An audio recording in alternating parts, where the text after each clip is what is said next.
Before I'm starting to talk about the situation, we have today very concerning statistic when it comes to dating and when it comes to marriages. I said that in one of my previous lectures recently that most of the couples who are getting married, unfortunately within 4 years they're getting divorced, which we are talking more than 70% already. Technically,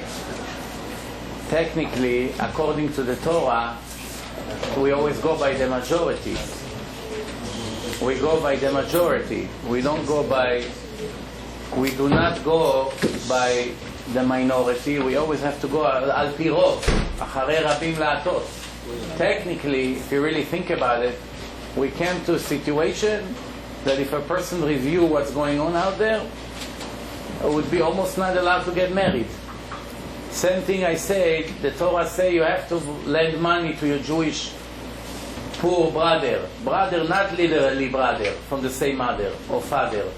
Brother means any Jewish friend of yours that you know, he comes for help. You had an obligation to lend him money. If you have the money and he needs a loan, you give him a loan and you make a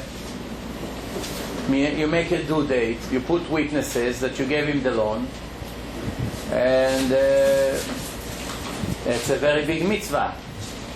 Bigger than sometimes it's giving somebody a loan and helping him to put himself in business or something. It's more important than giving him charity. Because charity is a one-time favor, and it's over, and that's it. But this is something that will help him forever, putting him on his feet.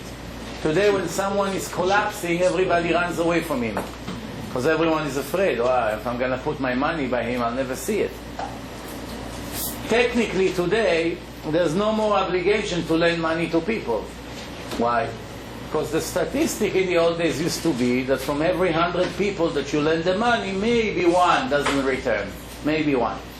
And that's already a very rare situation. You really didn't have, or once in a blue moon you fall on a crook that it was planned not to return. So today it's called chazakah, certainty. Chazakah, but people don't pay back. Reality, you cannot argue with the numbers.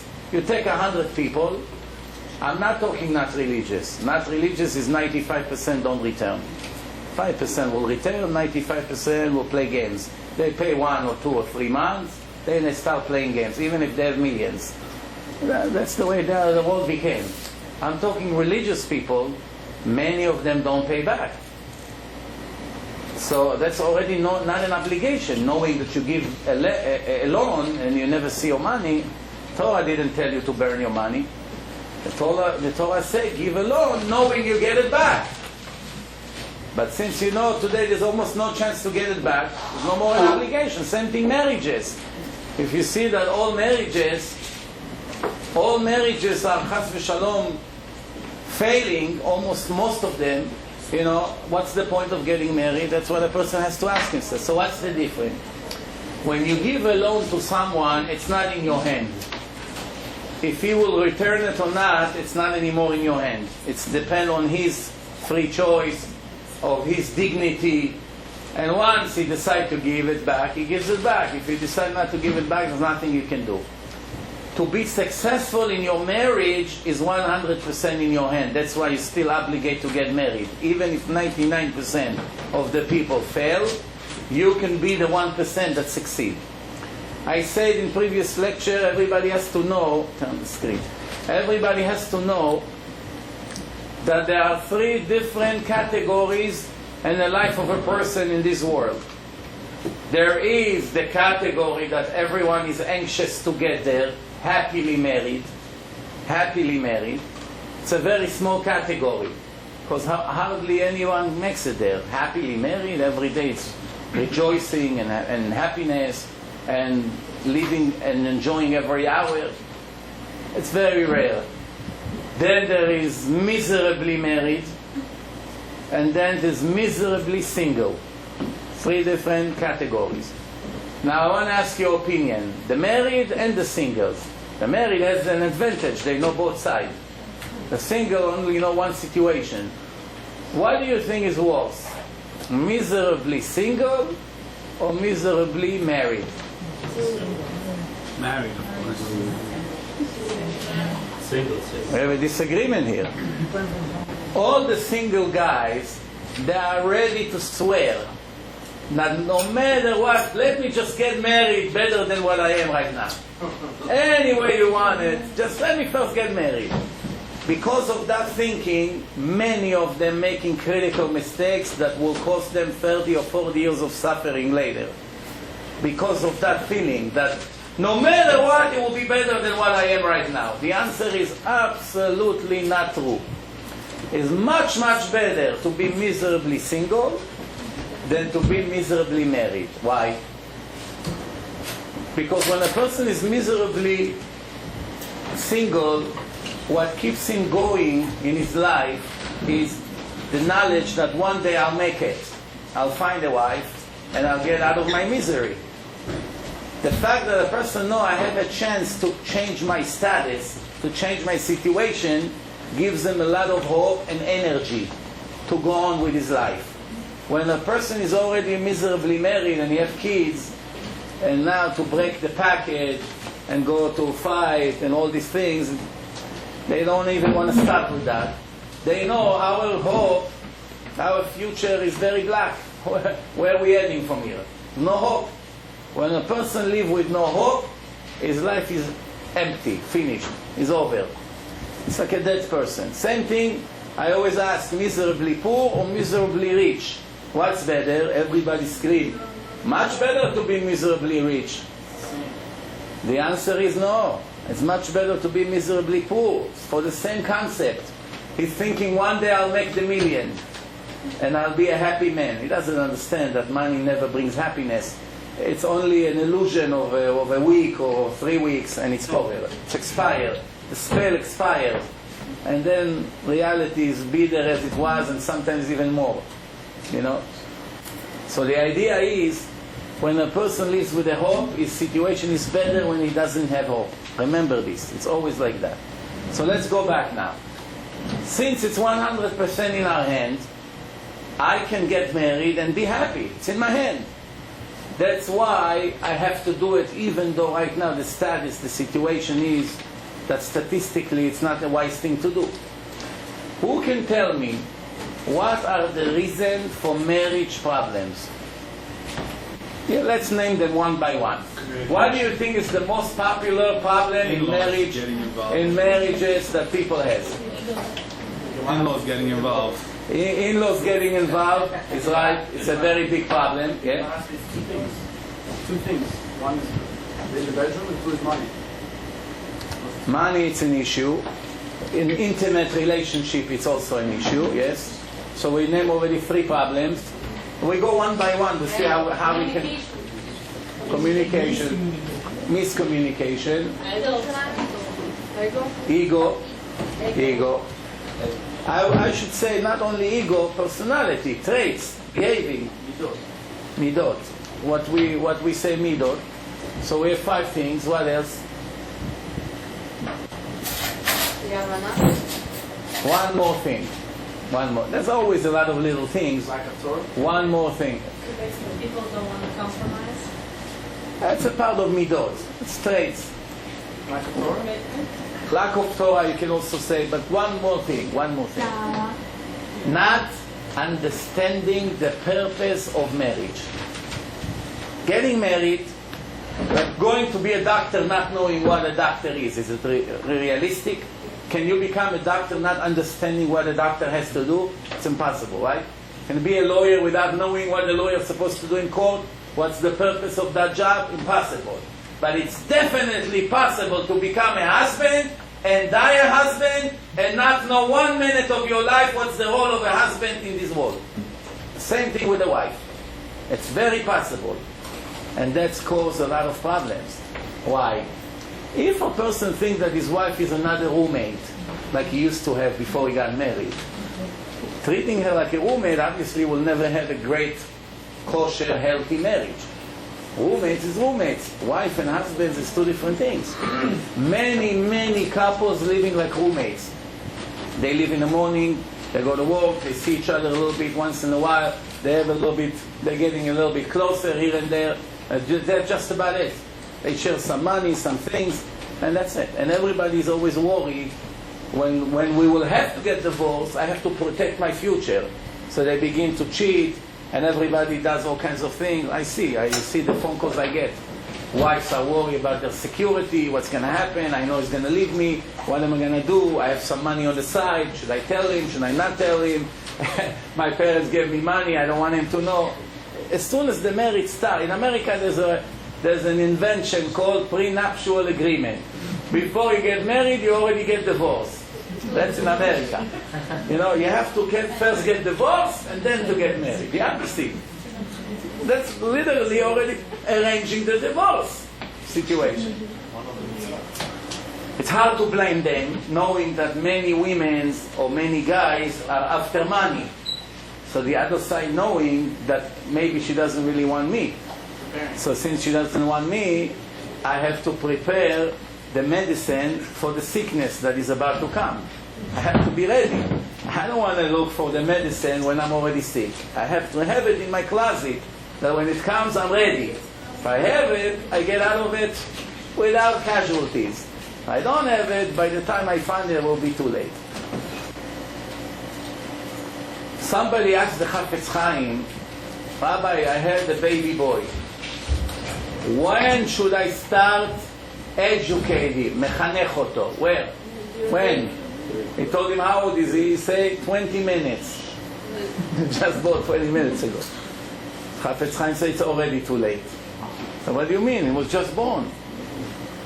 He said 18 years before he was born, you had to start educating, which means educate yourself. And I say to you today, the same thing applies to when you come to ask the Rabbi, how do I prepare for my marriage? The Rabbi asks, when are you getting married? And say in 1 week. It's already too late. For a week before the marriage, you come to ask the Rabbi, can you prepare me for my marriage? I have to understand what marriage is all about. A week before the wedding, you want to know what marriage is all about. How are you going to be successful? In all the lectures that I give about family and about datings and these topics, I always like to say this, what I'm going to tell you now. If I had the time and the money, the first thing I would do, and believe me, it would be a great business. Maybe one clever, rich guy will get the idea and do something like that. I will open a college. Not that I like colleges. I didn't change my mind about colleges. No. I will make a kosher college for one reason. Why do we need college? To teach people the role of a husband, the role of the wife, and children education. Things that you need for a family. Mamash, like 6-month course every day from morning to evening, teaching the husbands what's all the psychology of a woman, crisis in a marriage, how to handle situation, compliments, depression before labor, depression after labor, how to handle the in-laws, what happened when there's contradiction about the raising the kids. So many situations that we have every day, and we're only guessing what to do because we don't know the answers. Now you have to be honest with me. To count on the rabbis to give you the answer to your question, it will be very foolish. Not that the rabbis don't know the answer. They know the answer, but for every person who asks, they have 1,000. And they have X amount of time to answer. To reach them on the phone, it's a nightmare. After 2-3 weeks, when you dedicate yourself a rabbi, and you finally try to call 500 times to ask a question, if to send the boy to that camp or not, then you realize it's not realistic. How can I rely on him to tell me what to do? So the answer is, you have to prepare. You have to be on rabbi. One very wealthy woman from here in New York went with her husband to Israel. And her husband wanted one rabbi in my yeshiva in Yerushalayim. I introduced between him and him. And they became friends. They meet each other in a kotel. They daven first thing in the morning in the nets, 4 or 5 in the morning. So every time that guy from New York goes to Israel, automatically he meets that rabbi in a kotel. They don't have to make an appointment. Oh, you here? Very good. And they see each other for a week every morning. So he said, the next time when I come with my wife and children in the summer, I really want my wife to be friendly with your wife. And I have to understand. This is the wife of a very wealthy man, very classy. I don't want to say the word spoiled, but I don't have any other better word. You know, American style, you know, in Hebrew we say prima donna, it actually is in Spanish. And the wife of that rabbi is raising 10 children in one little tiny room in a very, very old apartment in Jerusalem. Everything is very tight, full emunah. The house is only Torah. The kids knows the entire Chumash by heart. The house is only Torah, nothing else there. Two complete opposite people. So when they met, first of all, the wealthy woman, she was hating herself every minute more than before. Why?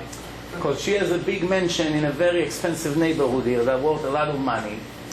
And then she was thinking to myself, how can I complain all the time about my situation, that she has kids, and she has only 1 or 2 maids, and she wanted 5. The things that she's complaining about, when she saw how people live in that neighborhood, she felt so guilty. It's better than sending her to a college.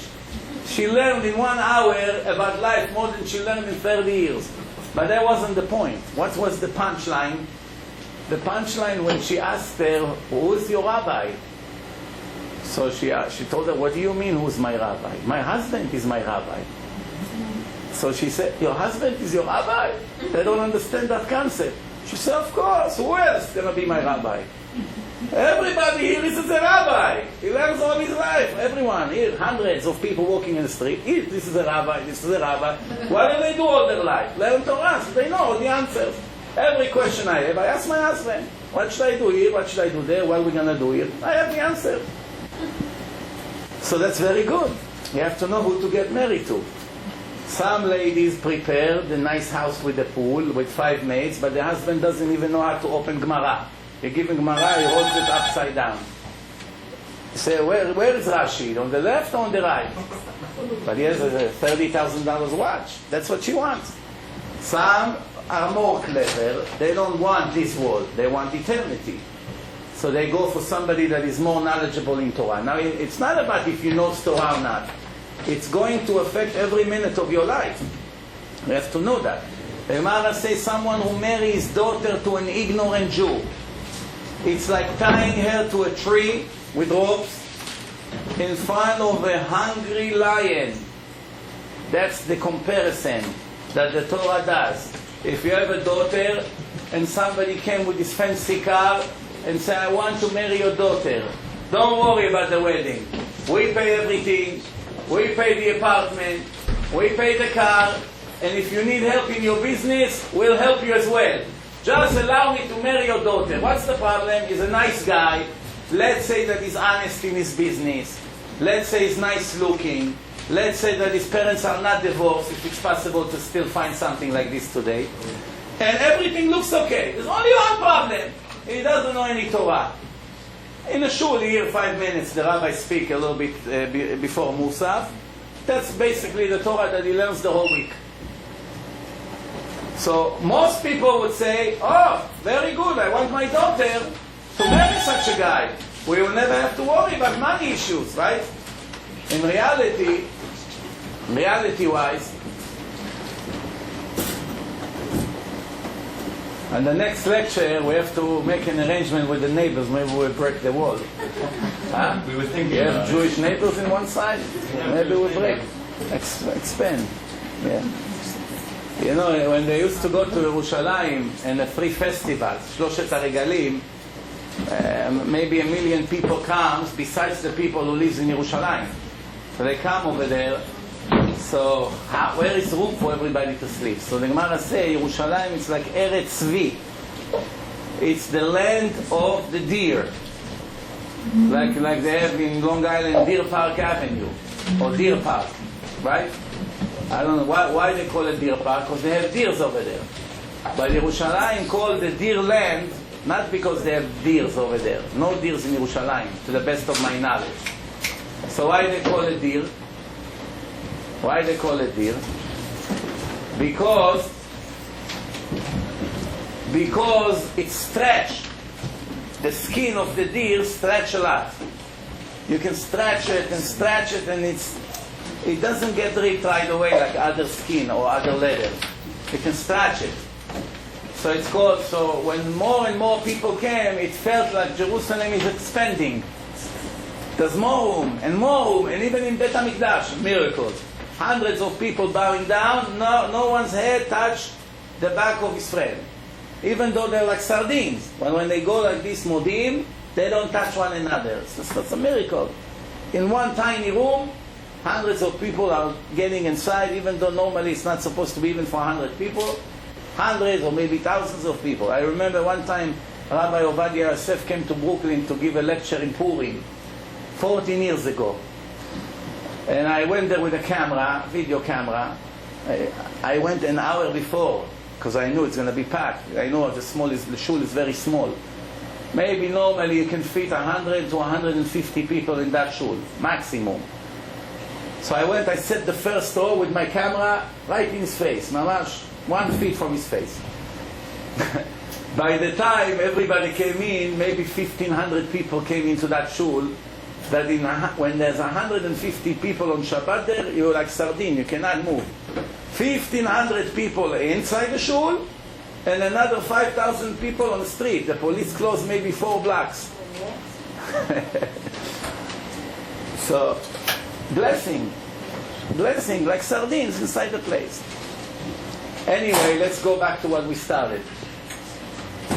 So the first rule in marriage is first to prepare in advance, not a week or 2 or 3 before you get married. Way before. You may say, but I don't have anything actual. I don't have a shidduch yet. Doesn't matter. You have to behave with emunah that your shidduch is coming in 6-7 months from now. You have to be ready for that day. By the way, you should know. If a person is ready for the shidduch, the boy and the girl, they read enough book, they went to classes to learn about it, sometimes even in the internet they have classes about it, how to prepare, what's the role of a wife, what's the role of a husband, relationship, all the sources in the Torah about relationship, which I'm going to quote some of them soon. If a person is ready, Hashem has more incentive to find him his soulmate. Why? You're ready for your mission. Why shouldn't I help you? Like everything else in life. If a person is ready to go to the higher level of learning Torah, a week later Hashem gets him a rabbi that comes around and says, oh, you want to join my class? If he wouldn't be ready, that miracle wouldn't happen. Same thing when a person starts to become religious. So they asked me, okay, watch your DVD. Today it happened. Somebody from Israel called me. He said, I had this guy. He wasn't religious at all. This is an American guy who made Aliyah to Israel. He knows an Israeli guy that is completely not religious. So he asked me, what do you think we should do? I said, there's only one solution. You give him the CD, Torah and Science, in Hebrew, because he's an Israeli. Let him watch 4-hour seminar, DVD with music and pictures. And if it doesn't help, most likely nothing will help. We know we did our best. And it's only cost us $1. It's worth it. And to sit with him 4 hours and to argue, you just give it to him, and he's getting everything in one shot. Today he called, that was a week ago. Today he called, he said, listen, your idea was perfect. The guy is shocked. Is amazed. He cannot believe how powerful it was. But what now? Thank you. What now? He says. So I said, what's the next step? Where does he live? He said in the city of Chulon. I said, tell him to find a local synagogue, one kosher synagogue, walk into the synagogue, come and shake the hand of the rabbi. Shalom, Rabbi. My name is such and such. I'm starting to become religious. Help me out. From here, everything will start to work, mamash, like miracle after miracle. Don't worry about it. All he has to do is just to step into the synagogue. And I'm telling you the same thing. If you ever make a person religious, he asks, what am I doing now? I don't know anything. So just walk into the shul in your neighborhood. Come to the rabbi. A week later, you know 5 guys. This guy invites you for Shabbat. From here on, the miracles of Hashem will start happening one after the other. But the rule is that you have to make the first step. פיתחו לי פתח כפתחו של מחט. You have to make the first step forward. From then on, Hashem does everything. You don't make that step, 20 years you stand in the same place. I know such Baalei Tshuva like this. 15 years, supposedly they're Shomer Shabbos, and they exactly like the week that they became religious. What a tragedy. A person found the truth and 15 years did not make one step forward. Wow, what a disaster. Same thing. Mama, same thing. Doesn't know one halacha in Shabbat. You sit with him in a table.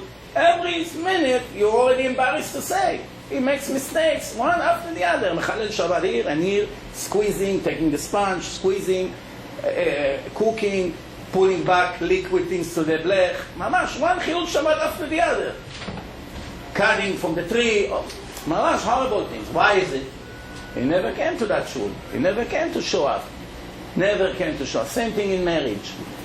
If you think you're going to start learning when you finally meet your soulmate, it's going to be by then too late. By the time you learn, it will be too late. There will be too many problems. So let's make a right order right here. What's the first thing a person has to do to prepare himself for the day of the marriage? Second, he has to work very, very strong on his personality, on his character. If he's stubborn, he has to be easygoing. Cannot be fighting with every little thing. He cannot have ego. He cannot be stingy. A stingy person can never be happily married. Never. My advice to the single girls here, first thing you check when they're offering you a guy, if he's stingy or not. If he's stingy, don't even agree to meet with him 1 minute. Why? This is a very, very serious mental disease that it takes years to cure. You don't have the time right now until he cures himself. Other things can be cured in 3 months, in 6 months. If a person learns Torah, he can get rid of his ego in 6 months, even though he will never get rid of it 100%. But when he reads in the Torah how much Hashem cannot stand a person with high ego and a proud person, slowly, slowly he will get into his understanding that, hey, I gotta change, I have to change, Hashem cannot stand me. It will motivate him to change. Loving money and crying when you get rid of $1 of it, it's very difficult to change. How a person start being stingy? It's like working out in a gym. When you show up the first day to the gym, how many pounds you lift? Let's see somebody like me come with mushy muscles, no muscles, no nothing. They put me, hey, hello, thank you, welcome to Greece. You know, okay, no problem. So we have to make a plan for you. Okay, so today you're going to start with 1.5 pounds in each hand. So the guy, the Guido that sits over there, look at this guy, 1.5 pounds. I lift 1,500 pounds for an hour. Yeah. 10 years ago when you joined the gym, we also started 1.5 pounds. When a person is stingy, you don't come and say, give me $180 check. He'll commit suicide. You tell him, you come with a box to put a quarter. Quarter, he's thinking, quarter, yeah, no, quarter.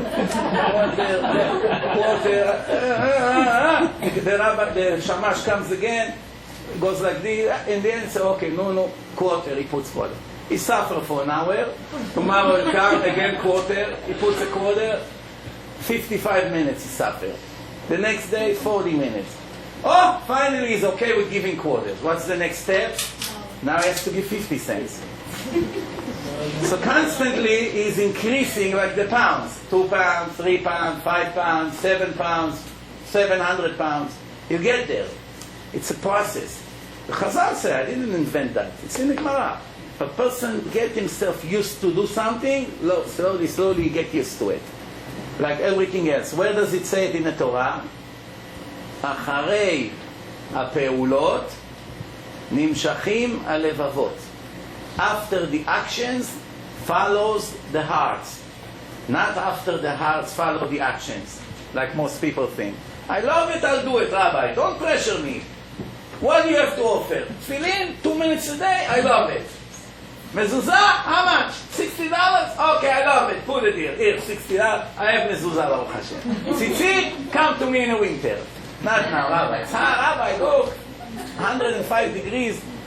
People died somewhere today in America. They want Rabbi, want pikuach nefesh, tzitzit. So he choose. I like this I don't like. Kosher food, you know, I'm in Queens, every other restaurant is kosher anyway. Okay, we'll work with that. No, seder. I agree. Shabbat? Rabbi, Shabbat, business is booming on Shabbat. Of course, business is always the best in Shabbat. Of course, right? If it will be a lousy day in the register, even the goyim will keep Shabbat. What's the test not to? It has to be difficult. So Hashem makes it difficult. It has to be difficult. That's why in Shabbat, the Yetzer Hara sends a lot of customers. Always like that. We move on. Anger. Another serious problem. Anger shows that a person has no emunah in Hashem. By seeing a person that is angry all the time, you're learning right away a few things about him. First thing, that it's not pleasant to be around him. That's one thing that you learn. The second thing you learn right away is that he has no faith in Hashem. He may go to learn Torah, and he may give beautiful speeches, but he doesn't have any emunah in Hashem. How do I know? Chazal says someone that is angry is equal like a person who worships an idol. What's the connection? Imagine your friend comes every morning, he put little Buddha with his mustache, silver, bronze, gold, according to his budget. He put some flowers and some dollars, and some ktoret, some smoke over there, and he comes to Buddha every day, he kisses the feet of Buddha. In India, they have big statues of Buddha in the temples. And everybody who comes in, they make the door very low. So as soon as you want to enter the temple over there, so you go like this, and you go in, and as soon as you rise, you see right away a huge giant Buddha, So automatically, before you even realize, you bow down to him as you enter. So the Israelis, they wanted to come take pictures, all the secular Israelis. So all the Israelis found a way how to enter the temple in India. They all go in reverse. So I'm going to bow down to this. Even the secular Israeli understand, listen, that's already too much, bowing down to this gold idol, So somebody who's angry is just like this Indian that comes every morning, is very excited to bow down to his master that his father made him yesterday in his factory. His God was made yesterday. His God is 1 day old. He's 80. His God is 1 day old. No, go and understand the logic. But what's the point? Why an angry person is like a person who worships an idol? Because what's mutual to both of them? The one who worships an idol does not believe in our God that created the world and runs the show. This is his God. So he doesn't believe in God. Someone who is angry does not believe in God just as much. Why? Because if he knew that Hashem is giving him all these tests, why should he get angry? It's a part of my test. I get angry, I get rewarded for that. When your boss tells you, I want you to do this, go on that trip, business trip, I'll pay you extra $3,000 for it. Even though it's not so pleasant to go on 3 days in the airports with suitcases, nobody likes it. But since he offered you X amount of money for it, you're very happy that you had the opportunity to go on a business trip, no? Because this is the whole idea, to be in business, to make money. This is the whole idea. Same thing here. If we came to this world, the whole life is one big test, what's the point of being angry every second? Oh, this guy did this to me in traffic, and my wife is driving me crazy. I told her 1,000,000 times, don't leave the toys in the middle of the room. We all go crazy about this, but this is against the test. So, let's conclude so far what we say. Being stingy, big risk. Angry, big risk. Proud, ego, big risk. Humble is very good.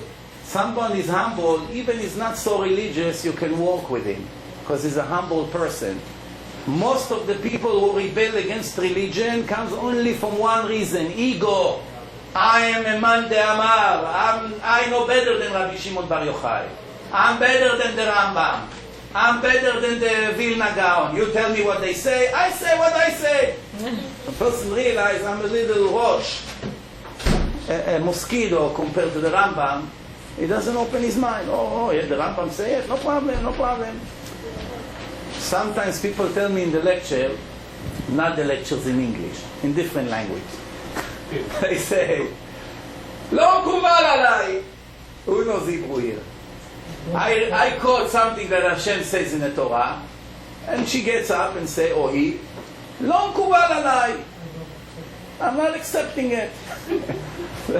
So I say, imagine I go to a big meeting now in Microsoft. Bill Gates, the other one, all these big shots of Microsoft, and here I showed up. And everything they say, I jump and I say, no, I don't agree with you. That's not the way to run Microsoft. No, change this. Change the color, change the product, cancel this computer. I'm making a damage to myself. Nobody will take me serious. People here in this world have the nerve to say whatever Hashem say, I cannot accept it. It's not for me. It's not stylish. Rabbi, we're in the 21st century. Like Hashem didn't know that the Torah will stay for this generation. He didn't know. He didn't know. He knew. He knew that people would like fashion and style, and the Torah still applies. Same thing, 100%. So let's move on. What does a guy has to look by the girl? So far we spoke about guys. Number one, modesty. Now I know what you're going to tell me, Rabbi, but I'm not modest. I'm half Guido. I go to the club, I sit, I take the yarmulke out of my pocket when I make Birkat Hamazon. Why do you expect me to take Sarah Imenu? I'm not Abraham. I had a couple for years, they blaming one another. When you tell her, why you not dressed modestly and cover your hair? She said, look at my husband with all his muscles every day in the gym, looking like shaving his hair, walking like, I can walk with my hair covered with this kind of husband, walking the street without a kippah, with his t-shirt cut like this. She has a point. You come to him. So why don't you change? Why don't you start going mikveh, Torah? Change, enough with all this. So he said, look at my wife, how she dressed. Why do you expect me to go with the kippah with this kind of wife? Baruch Hashem. Each one of them, they got divorced and they have a different. She got what she deserved and he got what he deserved. You understand? For good and for bad. I'm not telling you who's good and who's bad. One went to the good way, one went to the other way. But Baruch Hashem, each one blames the other. It's like when a person dies, Chazal says, the soul say, what do you want from me? It's the body that made the sins. The body says, what do you want from me? It's all because of the soul. Without the soul, I couldn't move. So Hashem puts them together, express to hell. What is it like? One guy had an orchard, and he put a guard there to watch that nobody steal oranges. And every day he comes, tons of oranges are missing. So he realized that the guards are stealing. So he had an idea. He said, I'll put one of them with no legs, and I put the other one blind. So the one without legs cannot steal. Where is he going to go? He just have to sit here and see who's coming and scream, call me to come out. And the other one is blind, so what damage he can do? So one day he comes, you see more oranges are missing. So he comes to them and says, how come? I chopped your legs, I took out your eyes. What's going on here? So he said to him, yeah, he put me on his shoulder. I'm the eyes for him and he's the legs for me. And together we're perfect team. That's what's going on. He blames his wife, she blames him. That's the story of the creation. Adam blamed Chava, Chava blames Adam. She blames the snake. Everybody blames somebody else. Nobody takes responsibility. It's her fault. Aisha, here, the woman you gave me, it's her fault. We move on. So what are you checking about the woman? Modesty. Now if you come and tell me, but I'm not modest. So what's my answer to you? Your problem, not mine. Be modest. And then after you be modest, you would want a modest girl. If you want a girl that all she cares is to show her body in weddings and in the street when she walks, there is no chance, 1 to 1 million, that you're going to have a good marriage. Not 1 to 1 million. To talk about good kids, holy kids, there's not even a chance. Nothing. The woman walk half naked every day and she has good tzaddikim kids, talmidei chachamim. One day there'll be big rabbis with this kind of mother. You never find such a thing. There's no hocus pocus, no miracles. What you do, that's what you do, what you get later. What you cook today, what ingredients you put in your soup, that's how you're going to enjoy your soup. You put poison, you eat poison. You put delicious spices inside, you enjoy the soup. You work on yourself, you get a better wife. You get a better wife, every second of your life is better. You have kids, the kids are better. One day you retire, you have grandkids, everybody comes, you are head of a tribe. What made you like this? You worked on yourself before the marriage. What's the proof? The Gemara says in Masechet Sota, Amar Rish Lakish, מזווגים לו לאדם זיווג לפי מעשיו. Person gets his zivug according to who he is. There are two zivugim in the life of a person. One is when Hashem created the souls in the beginning, since everyone is equally righteous. It's a new product, the soul. The soul did not make any sins yet. The soul just entering this physical world. So all the souls are clean, pure, no sins, no spiritual stains. In the beginning, Hashem announced which female belongs to what male. That's called first zivug. Later, when we all coming in Gilgulim, reincarnations again and again and again, how does Hashem put us together with our wives? How? Depend who you are. If you are in level A, you can only find a girl in your level.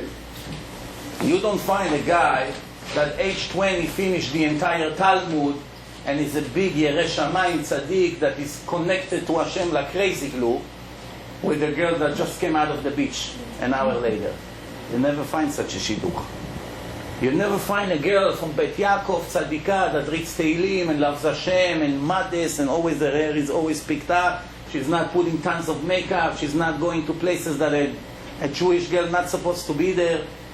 Somebody like her marry some Guido that came out of the club with 5 tons of gold on him and all kinds of earrings. It doesn't go together. It cannot be a shidduch. Everybody gets what he deserves. The Gemara says, מזווגים לצדיק צנועה ולרשע פרוצה.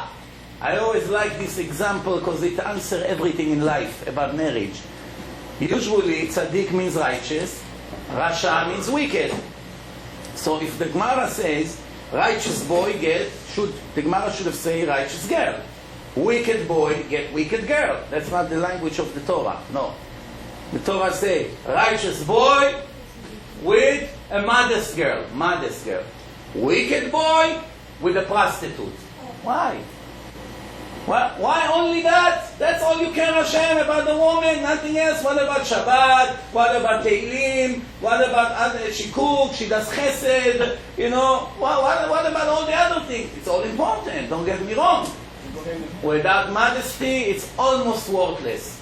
Modesty of the woman is the foundation of the house.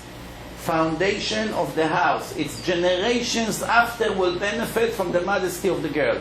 Today it's very difficult to be modest because everybody around here is not modest. In the old days it used to be a lot easier.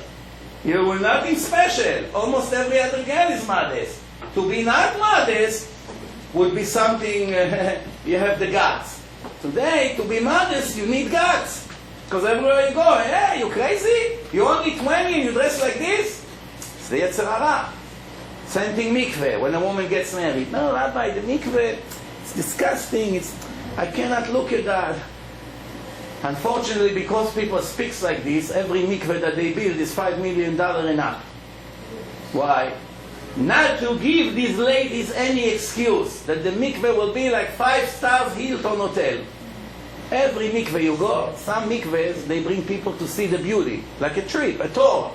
You pay money to come in to see how they made the mikveh. It's like going to Disneyland or something. Well, where are you going today?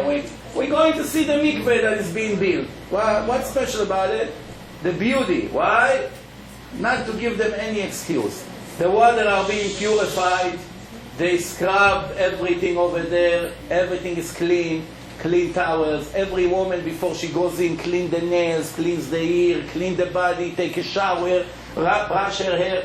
She comes in. After she goes out, you can take the water into a lab. You can drink this water. That's how clean they are.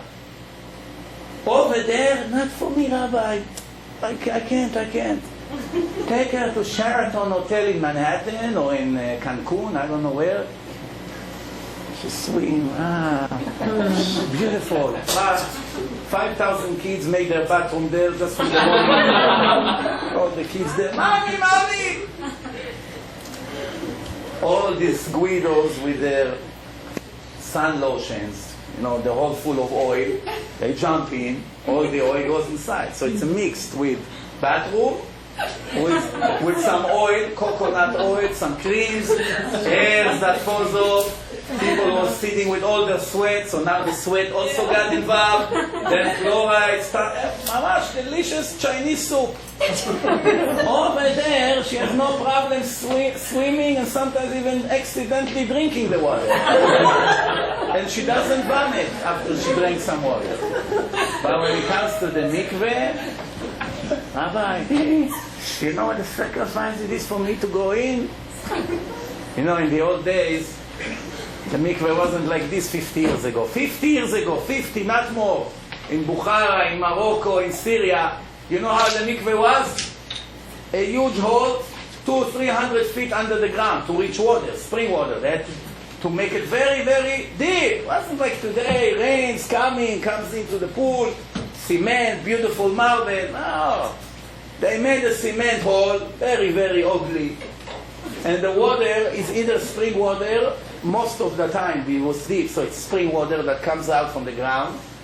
Fill up sometimes mixed with sand, and you had to go with the lamp with oil.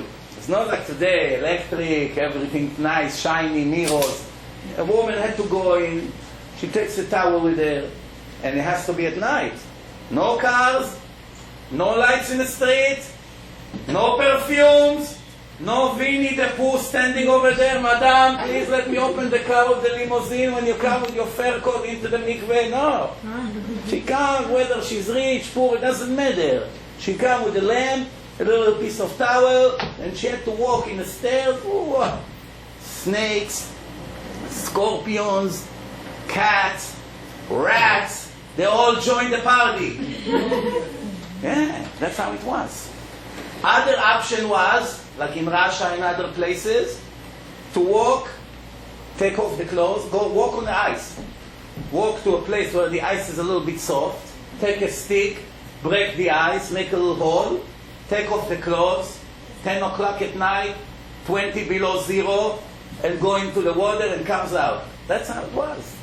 And everybody went to the mikveh. Today, it's not enough, Rabbi, 5 stars. You get what's going on here?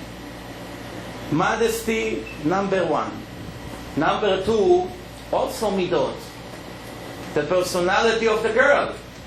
A show-off girl, a girl that has an opinion about everything and she wants to be the boss. 2 bosses in one room, it's very difficult. What did the Torah say? When a man married a woman, who is the boss in the house? Who did Hashem nominate to be the final word in a family? The woman or the man? Today, if you check around, it looks like the woman is. The Torah says the man is the boss. Right away, I see half of the women here getting offended. Feminism, Rabbi, what? Don't be primitive.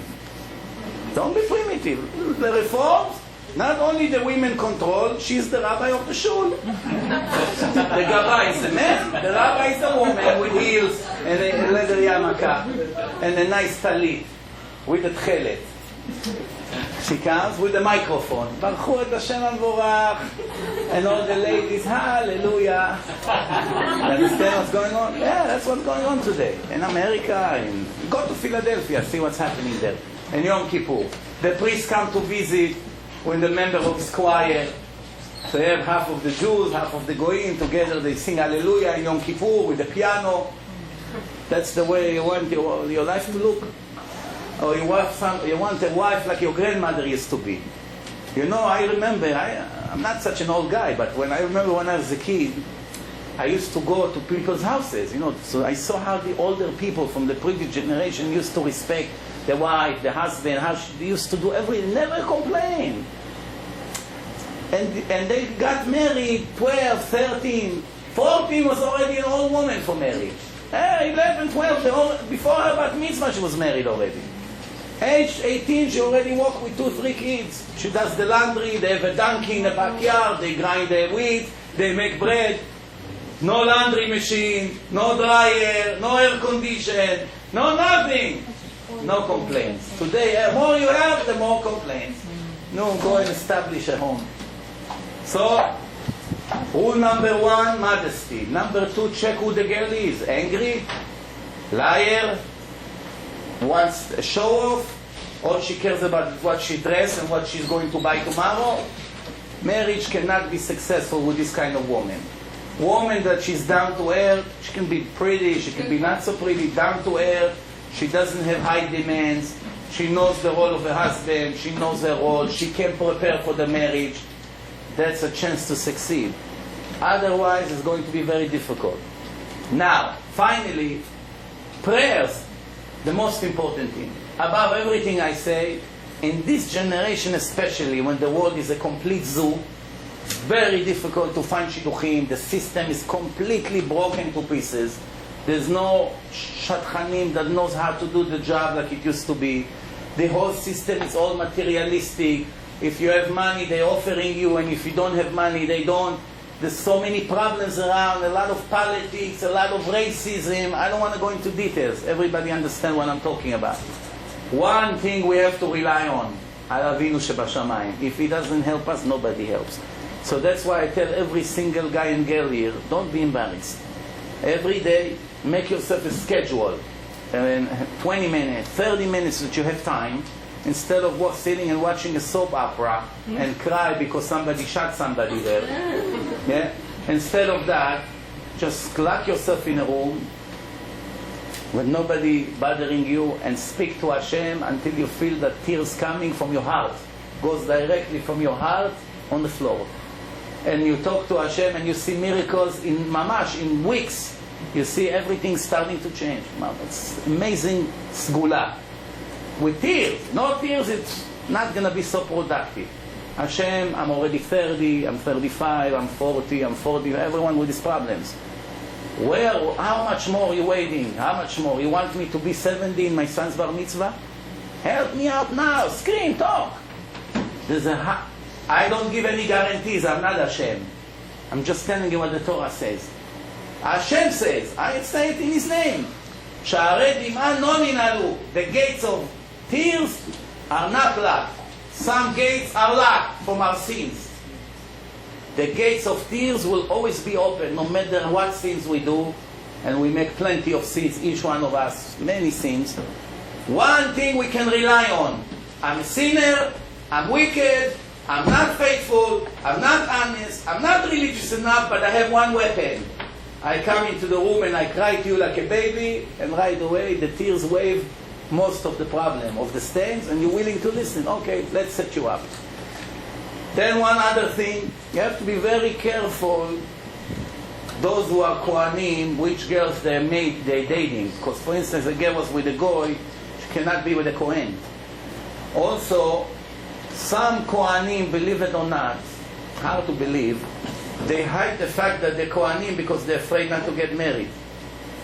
Because they're already 40 and older, and they know that in this age it's very difficult to find a single girl. They're only offering you a divorced one. And they don't tell the Shadchanim that he's a Kohen, because his last name is not Kohen.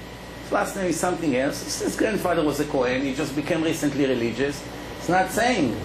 Why? Because if he say I'm a Kohen, they won't offer him any divorced one.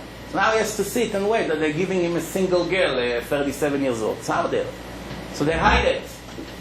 You gotta be careful. If a woman marry a Kohen and she's divorced, the kids are halalim, Hashem Yerachem. Don't expect any blessing in this marriage. Also, you have to be very careful. There are Jews today that are really goyim. You have to know that. A lot, more than you are imagining. You grew up with them from kindergarten, check, you see that they are goyim. The Prime Minister of Israel, Ariel Sharon, did you know he's a goy? Nobody knows. He's a goy. The Minister of Defense, Raful, was a goy. There's so many singers in Israel, they are goyim. They have Israeli names, Israeli accent. Nobody can dream that they are goyim, but if you know who their mother are, they're goyim. Either they're fake converts, reform converts, or they never converted. There's one Jew marry a goya, and the kids are goyim. The kids grew up like Israelis or like American Jews, but in reality they're not Jewish. If the man is not Jewish, at least the kids are still Jewish. The woman is not Jewish, you just cut your descendants, your genealogy is cut from now and for eternity from the Jewish nation. Gotta be very careful. In some nationalities it's more popular. It's very difficult to them to supply a proof of Judaism. Just because the mother claims she's Jewish, how do you know? Maybe the grandmother wasn't Jewish. You gotta be very careful with this. Just today I found out about a religious guy who married a Goya and had a Goy, and an Orthodox rabbi, which I'm going to find how can it be, made a brit to the Goy. How is it possible? He is religious. How he? I want to tell you, Alex, after 15 years of experience dealing with the public from morning to night around the It clock, doesn't make sense. I see everything is possible. Everything is possible. Everything. I want to tell you a story. I met one guy from the community, a very wealthy guy. And after I met that guy, this guy, unlike many other guys, he was generous. He offered help. I took him to Israel. I showed him the yeshiva over there, in what condition the yeshiva are. He said, I'm going to support the yeshiva for the whole year. Don't worry about raising money for them. Leave it to me, I'll take care of it. After a year and a half that we are friendly, and he really supported the yeshiva with no problems, one thing happened.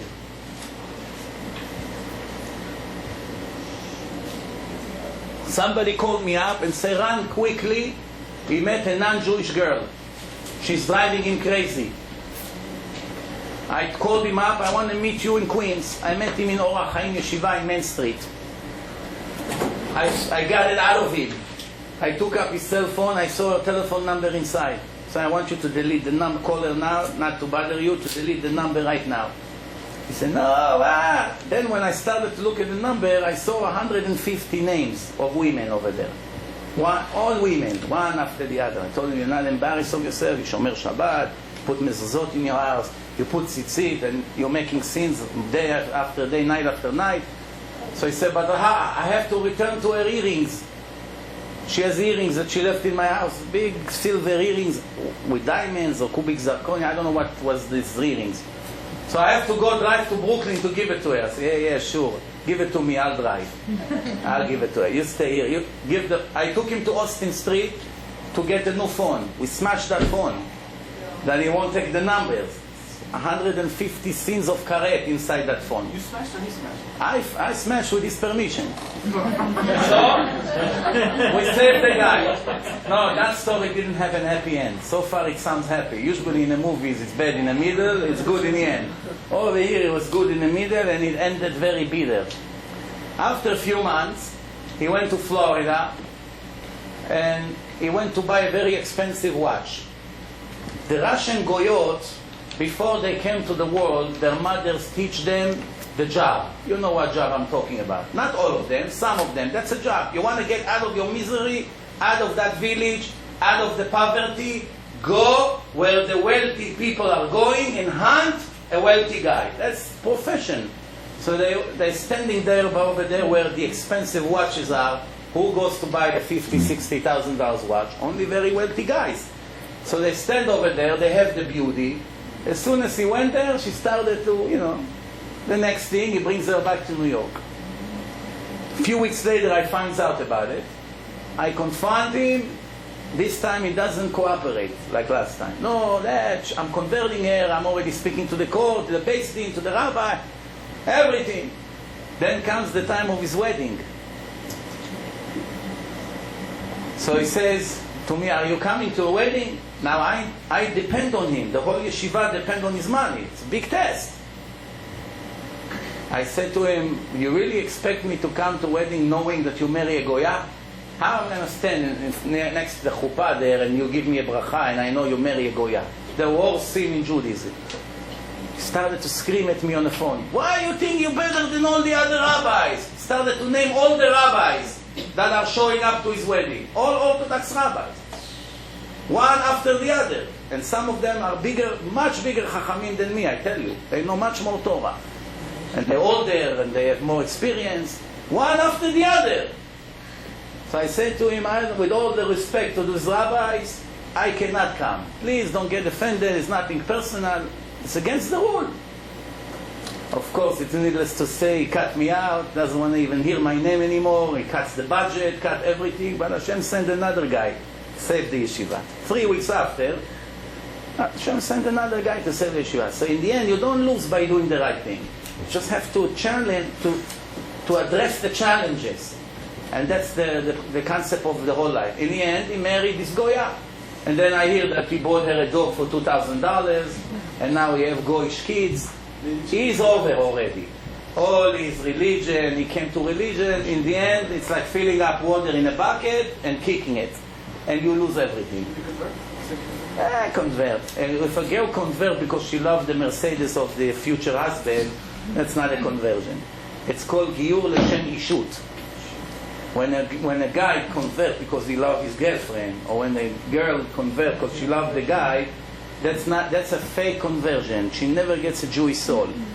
Never. It's a waste of time and plus you see that they're not keeping mitzvot. Conversion. She came out of the Beis Din. Mazal tov. She used to be Christine, now she's Sarah. Very good. Tomorrow is Shabbat. You see her on Shabbat with her telephone walking with the tight jeans. You converted yesterday. Conversion means to become a tzaddiket, to keep the mitzvah. What's conversion is? What's the word conversion means? I was a goy, now I'm a holy Jew. A holy Jew doesn't walk like this in the street on Shabbat, talking on the phone or driving the car. So that shows you that they never accepted the mitzvot. Conversion means to accept the mitzvot of Judaism with no exception. If the goy say one mitzvah I cannot do, they're not allowed to convert him. He said, I'll do everything. Just leave me alone when I eat, I don't want to wash my hands. Rabbi said, no, I'm sorry, you already declared that one mitzvah you don't accept. Even mitzvah de Rabbanan. But that's not the top point. Let's conclude with some of the things. Once you finally are married, what's the key to have blessing in your house? Compliments. A person has to give his wife minimum 50 compliments a day. Great breakfast, what a lunch, I missed that lunch, you should do it more, even if it tastes like poison. When it comes to compliments, a person never allowed to be honest. It's not allowed to be honest. When it compliments, you're allowed to be the biggest liar in the world. The more you lie, the better it is. If a soup is horrible, what a delicious soup. You should be a chef in Hilton Hotel. Come on, you don't accept. Even if she knows you're lying to her, it does the job. That's the nature of a woman. She hears good things. She knows she's not as pretty as 20 years ago when he met her. She knows she had 7 kids already. She gained some weight. She got older. With the years, we're not staying the same. But the fact that he tells her, for me, you're even prettier than 20 years ago. Even though she knows, she looks at the mirror, she knows it's wrong.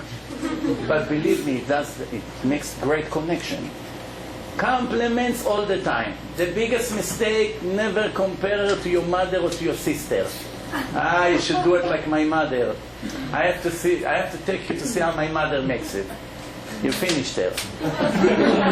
One other big mistake, finished her and yourself, obviously. She's finished, you finished with her. Another big mistake, never ever tell a woman anything about her weight.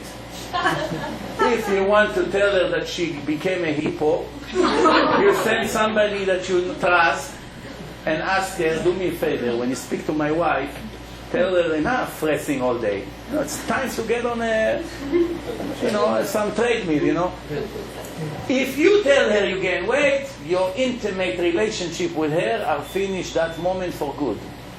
It will take 20 years to correct the damage. I always tell this story in my lecture. One time, right here in one of the shul, after the lecture, one guy comes to me and says, Rabbi, I'm finished, I'm broken. What? I think my wife is cheating on me, he says. I said, what makes you think? He said, I said, do you have any proof? He said, no, I checked the computer, I checked the email, I checked the phones, I checked the statement. No proofs. I even tried to follow her a few times. I have no proof that she meets anybody. But I'm sure that she is. I said, you're contradicting yourself. Usually if a person follows his wife, after a day or two he'll find out what's going on. He said, no, I didn't find any proofs. I'm trying for the last few weeks, but I can't find. So I said, so what's the problem? He said, we used to be, in Hebrew we say zug yonim, like two dogs, you know? They're always together. Don't leave each other for a minute. Every night we together, intimacy, you know, perfect. A long honeymoon, more than a year after the mamash, one long honeymoon. All of a sudden, she became very cold to me. Every time I come close, she makes I don't feel good, I have migraine, my head, I don't this, I have this, I have to go to the doctor tomorrow, I don't know what's going on. She's avoiding me, he says. It has to be that she has somebody else. So I told him, let me ask you a question. Didn't you tell your wife recently that she gained weight? He looks at me. So yes, she did gain weight. I know, but you don't have to tell her that. She lost her confidence around you, that's all. She's avoiding you because she knows what you're thinking about her. She remembers you made her very skinny, you know, thin and all that, and you gave her compliments about her body and everything. All of a sudden, you made her look at you, how you gain all this weight. She lost her confidence. So now, every time you come, she's always going to bring a blanket, she's going to go like this, she's going to make all these things to avoid anything with you. That's exactly what she's doing. So okay, so let me correct it. I said, it's too late. Once the truth came out, you come to a guy, you're racist, you hate a black guy. Say, I hate you, you're black, I hate you. And then he says, I'm sorry, I didn't mean it, I take it back. I hate you, you Jew, you dirty Jew. No, I didn't mean it. They took my words out of context, you know? Context. So, this is baloney. Once you say the truth hurt. Same thing I always tell people, give them the DVD to listen. They say, but they won't change. I say, how do you know? Once they heard the truth, there's no reverse. Why? Up to the point that they heard the truth, they live like goyim. Everything coincidence. Coincidence, everything. Accident, bad luck. Business, I got lucky. Traffic, wow, I should have taken a different highway. Hashem is not a part of their life. Nothing. It's all coincidence. A bunch of big coincidence. After they saw the Torah is real, Hashem is there, Hashem is watching, there's life after life, there's Shabbat, there's mitzvot, there's heaven and hell. They understand all that. Maybe they refuse to change. It's very natural. People don't like to change. They like to be lazy, to be a thief, to do what they like to do. They like to eat not kosher. They like to go to forbidden places. The Yetzer Hara is controlling everyone. But there's only one difference. Up to the time they watched the CD, they enjoyed their sins. It was very sweet. There's no God in my life. After they found the truth, every sin they do, it's a needle pinching in his heart. Look what I'm doing. I saw that that's not the right way. I saw that I'm going to pay for it one day. One little accident, they don't say anymore bad luck. I should have left home 10 minutes earlier. No. Oh God, why are you doing this to me? Please, no, have mercy. They change.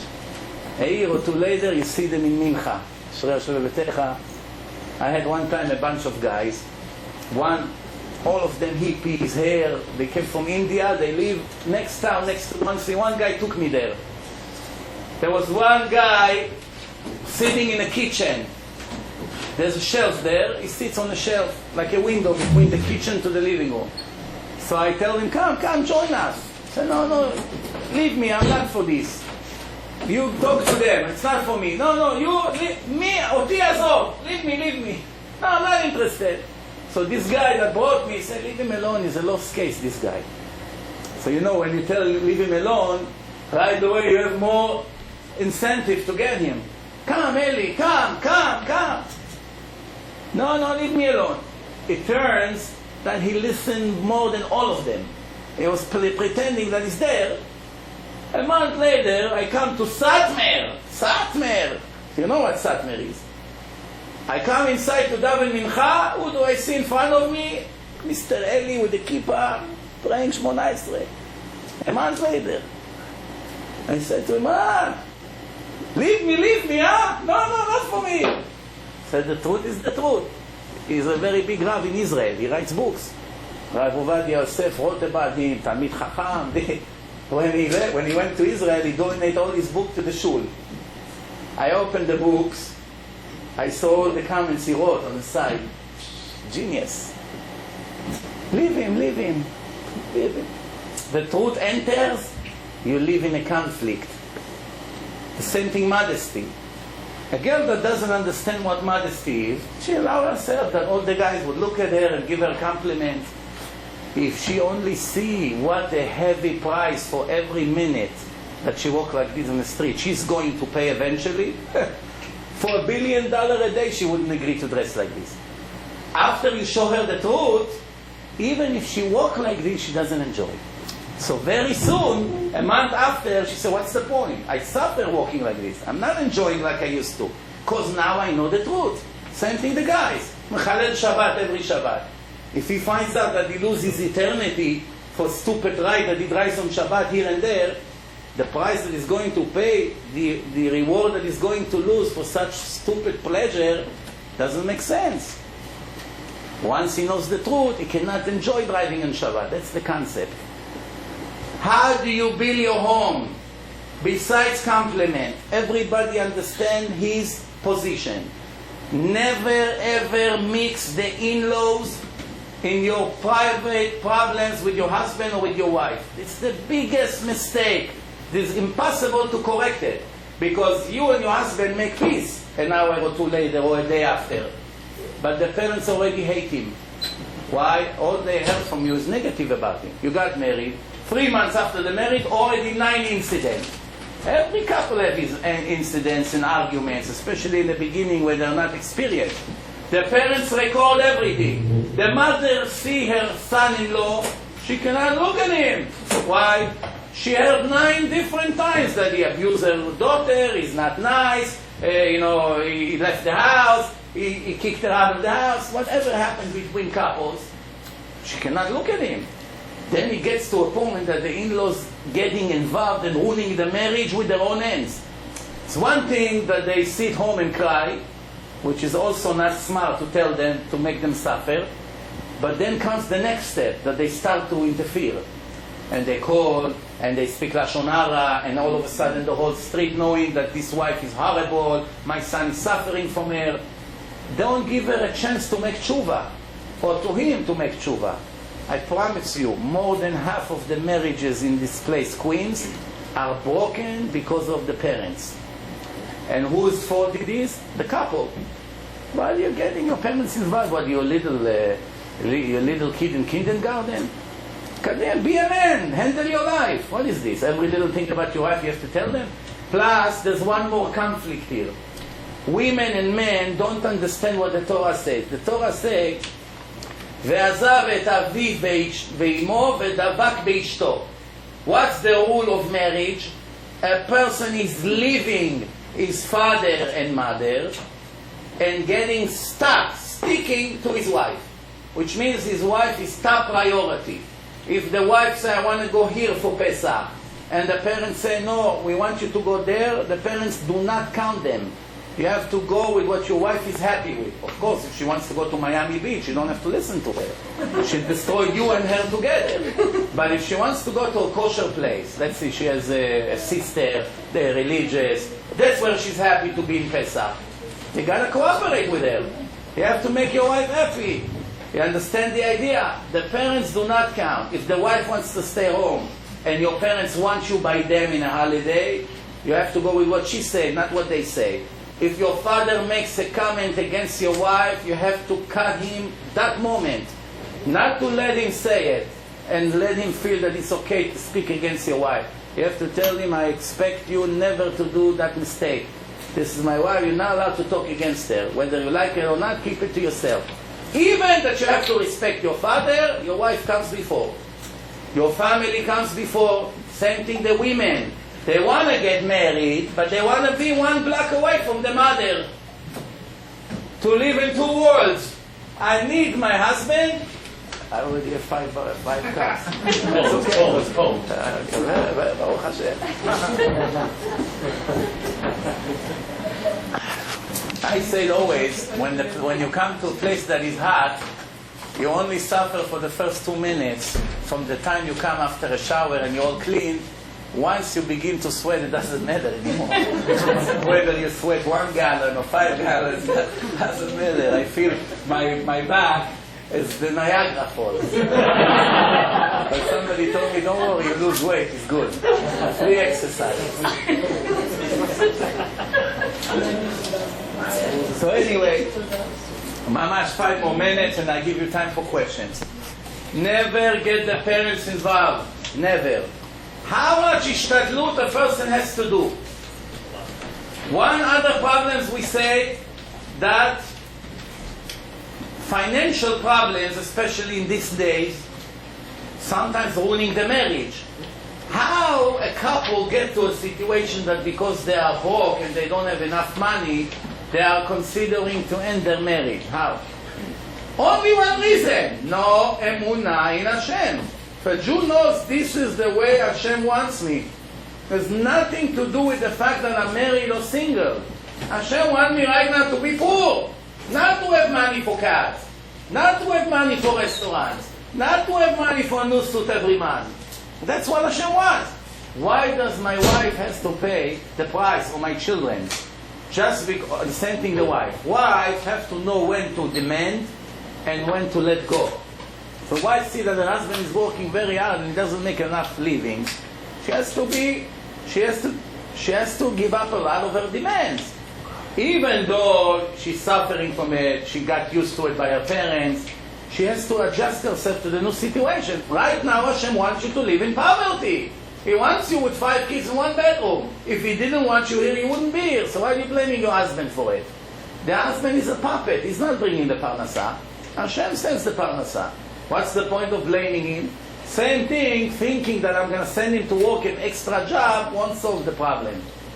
The more he's going to work, the less he's going to make. Why? Because he doesn't learn Torah. Torah comes before work. The Rambam writes, even a poor person who knocks on door for donation every day, he depends on those money to feed his children. If not, they starve. They have no income. They knock on door, give me $2, $1, $1 quarter, $5. He goes to the supermarket, he buys some basic stuff to eat. Somebody like this is not dismissed from learning Torah. My kids will starve. Torah comes first. The Torah is food for the soul. It's more important than food for the body. A wife has to promote learning Torah, to push her husband to learn Torah. The more Torah is going to learn, the better husband is becoming. You have to remember this. If the husband doesn't learn any Torah, he has no manners, no derech eretz, no holiness. If he learns a lot of Torah, he doesn't look at other ladies, because the Torah melts the Yetzer Hara. If he doesn't learn Torah, every lady on the street, he looks at her like this all day. In a restaurant, look. Not only he looks, he gets to a point that he tells his wife, what a pretty woman just walked in. His beard is all the way to the floor. And he said to his wife, wow, what a pretty friend you have. That's how the Rabbi Yoshua ben Korcha threw Yossi from the yeshiva. J.C. Penney walked with his rabbi. Rabbi, look at the pretty ladies over there. The rabbi said, oh, you're looking at the ladies? You're learning in my yeshiva all day Torah? Out of the yeshiva! That's how it started. 2 billion Christians followed this religion because he was looking at the ladies. All the ladies' fault!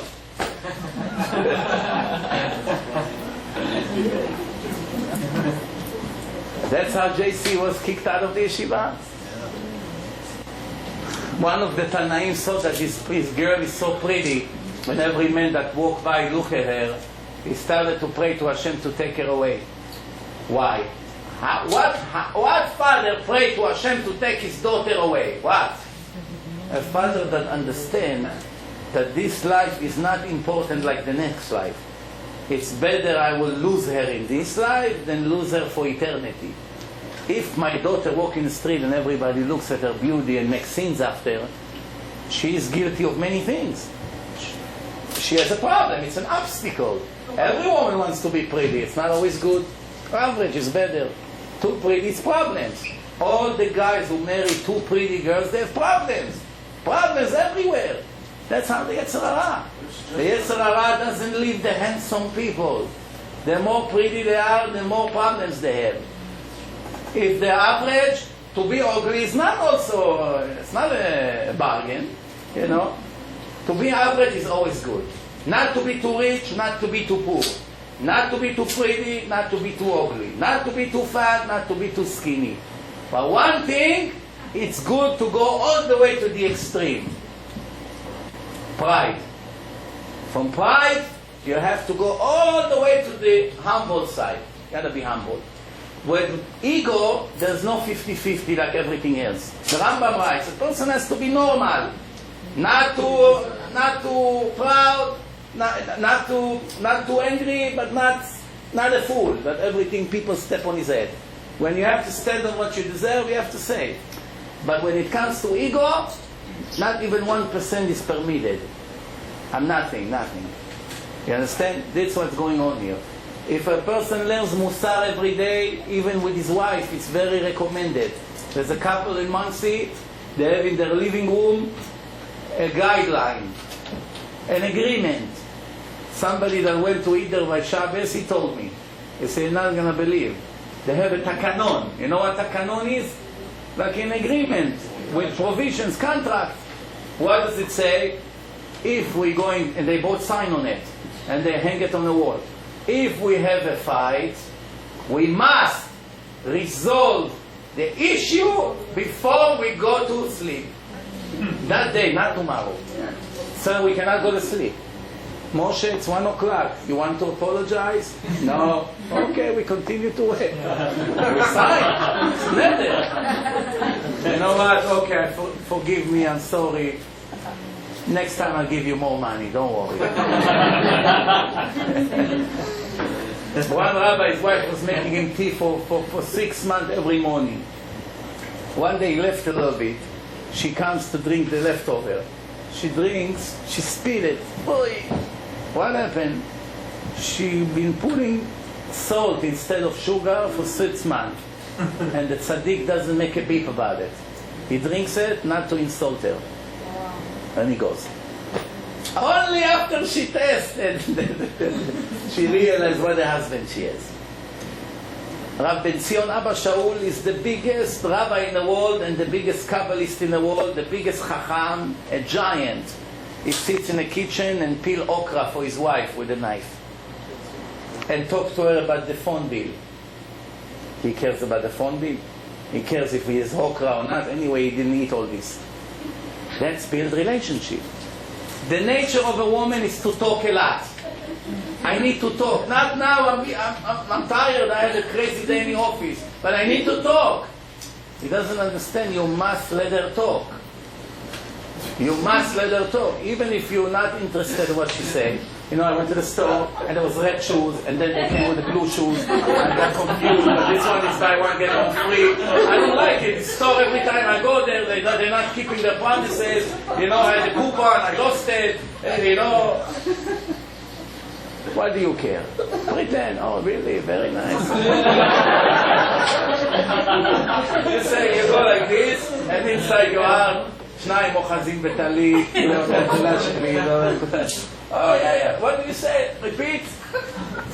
If you don't let your wife talk, you'll never have healthy relationship. The nature of a woman, she's dabranit, she likes to talk. This is it, Rabotai. There's books about this topic. There's a lot to learn. The more you learn, the more your marriage is going to be better and better.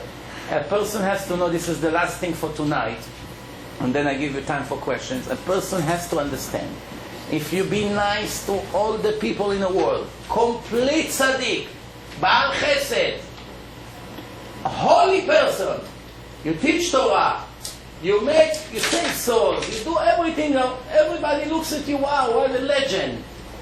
But your wife is not happy at home, none of your mitzvot will count.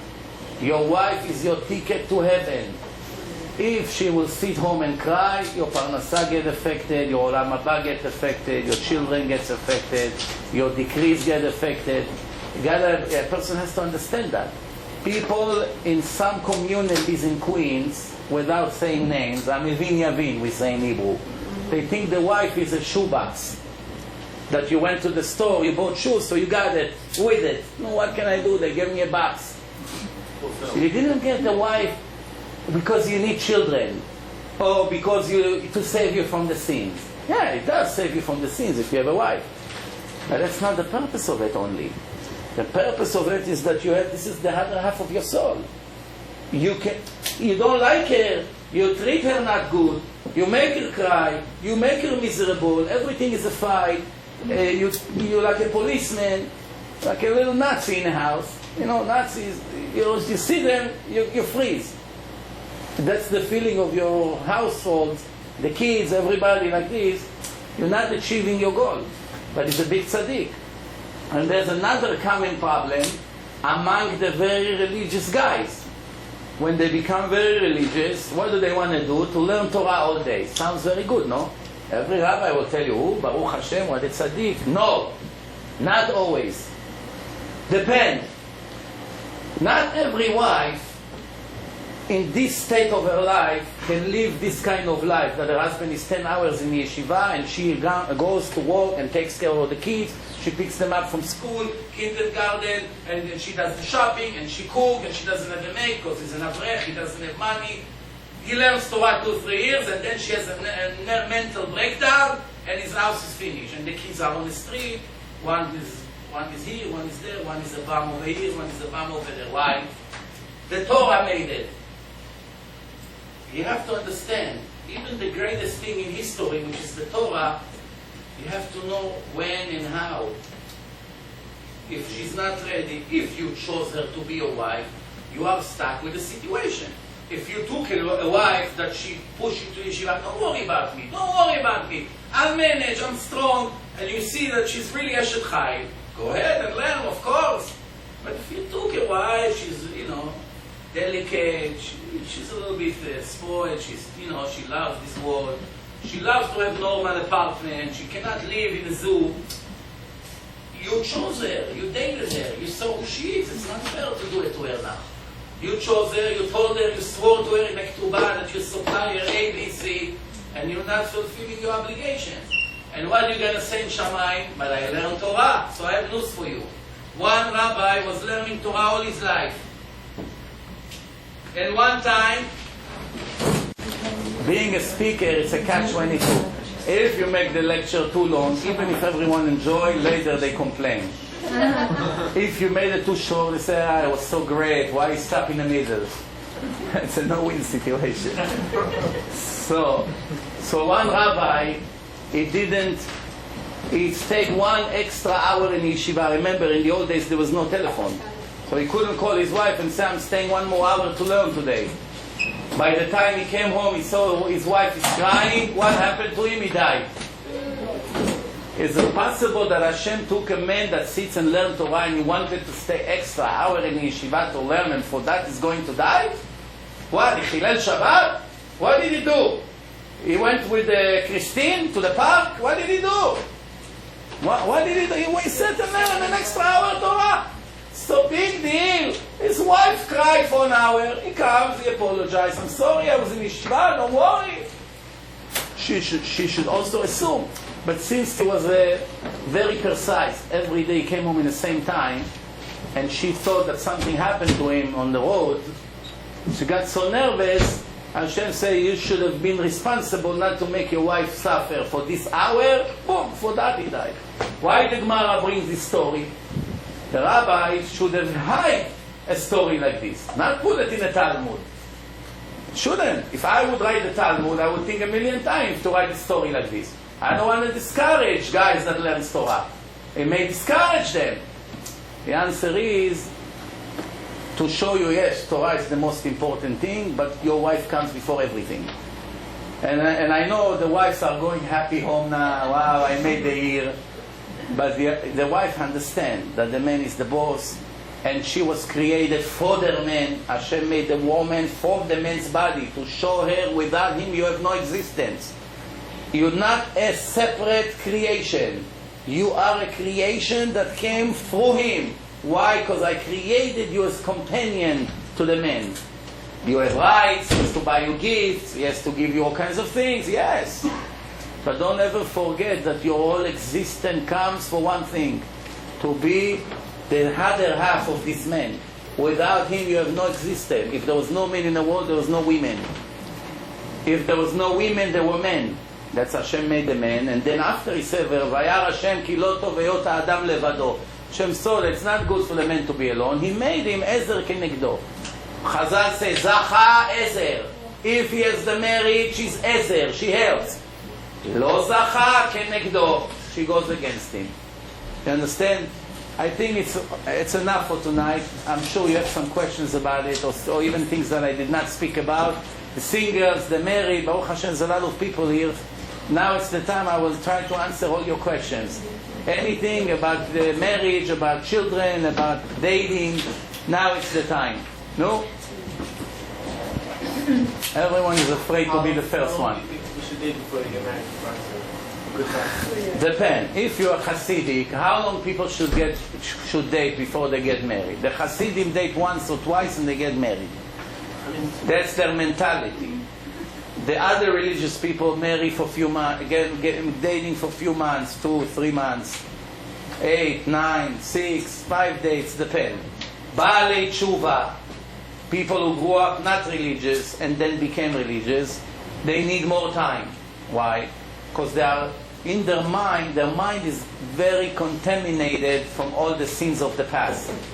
And everyone he dates is comparing to this girlfriend or to that girlfriend or to this girl that he dated and to that girlfriend that he had in high school, and makes it much more complicated. There's a lot of doubts. You have to clarify the doubts. You cannot get married with doubts. People come to me, okay, what should I do? The family of the girl is forcing, they're calling already to the shadchan, they want to close tomorrow. So I say, what do you say? He say, I like her, she's a nice girl, but what? I'm not attracted to her. You're going to get married to a woman you're not attracted to? Are you crazy? It's like committing suicide. Same thing a woman. You're going to live 30, 40 years with a man that disgusts you? Just because he's a nice tzaddik? Those days are over. It doesn't apply to Baalei Tshuva today. He went and made all the sins in the world. 2 years he's religious. He wants to be Rabbi Shimon Bar Yochai. No, don't worry. I'm the Chazon Ish. I don't have to see her, Rabbi. She's modest. She comes from a good family. She went to a good school. She learns Torah every day. Good, I marry her. Well, what do you mean? You have to see her. The Gemara says you must see her before you get married. Why? Maybe you won't like her. And then you're going to violate with sin. V'ahavta l'reacha kamocha. If you're going to live with a wife that you don't like, every second of your life is a sin. The soup is not tasty. Not because it's not tasty, it's delicious. Because you don't like her. The toys are bothering you. You care about the toys, come on. You don't like hair. You have problems with what shirt she bought the kid. You care about the shirt? You care about hair. When you don't like somebody, everything becomes an issue. Yeah. How about if you, on that moment when you date, you're sure, you're clear, everything is fine. How to keep that spark into the marriage? After all the compliments, you're forcing yourself. After everything what she's doing anyway. After kids running around, everything is fine. How you keep that? One good advice to keep the spark is obviously to keep taharat mishpacha. On and off. 2 weeks together, 2 weeks off, 2 weeks together. So that's physical. Physical is a lot. Don't think physical is not important. Physical, it's a lot. If a man is physically attracted to his wife, it will make the marriage much better. If he's not, I don't want to tell you what it leads to. Okay, so that's very important. So physically, this mikveh thing, it's a hocus pocus, it's mamash magic. It's the brilliance of Hashem to keep the marriage going for 60 years and always being renewed. That's one thing. Second is, if you continue, not you, I mean, if a person got married and he looks at other ladies all the time, it would ruin his marriage one way or the other. Because his wife cannot compete with every Miss Beauty that he just saw on the street or in a magazine. It cannot be. So the Torah says, watch your eyes, watch your eyes. The more you see, the more doubts you're going to start having about your wife. Plus, the wife has to make sure she always prays for her husband. Don't count on the fact that your husband already married you and he likes you and it's fine. No. If he knows you with makeup and dress properly and whatever you did to look beautiful in the first date, in the second date, and in the 10th date, even 5 years later, it has to be every day. Women are making big mistakes. Sometimes they neglect themselves. I'm already tired, 3 kids all day, I ran, I clean. Yalla, let him come home and see me like this with the shmata on my head. You know, if she has to remove hair, so she has to remove hair. All these things is very important.